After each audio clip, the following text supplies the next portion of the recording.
aka, Koreyaga men faqat o'qish uchun ketyapman. Universitetlar ekanda ko'proq nimalarga ahamiyat berishim kerak?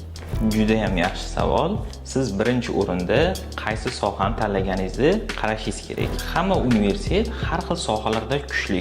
Misol uchun, IT bo'yicha Koreyada eng kuchli universitet bu KAIST. Injiniring bo'yicha Inha universiteti eng kuchlilardan biri hisoblanadi. Siz tanlagan soha Koreya universitetlarida qaysi birida eng kuchligi? Siz shuni tanlang. Aka, men Koreyaga ham o'qib ham ishlash maqsadida ketyapman. Ko'proq qaysi universitetlarni maslahat beraman? Eng trenddagi savol shu.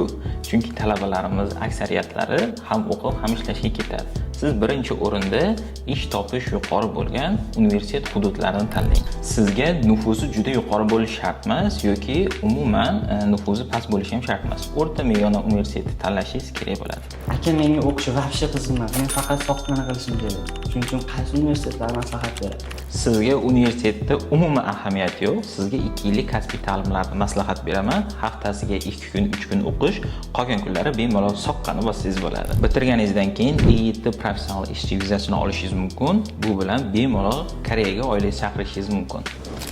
Siz Koreyaga nima maqsadda bormoqchisiz? Izohlarda yozib qoldiring.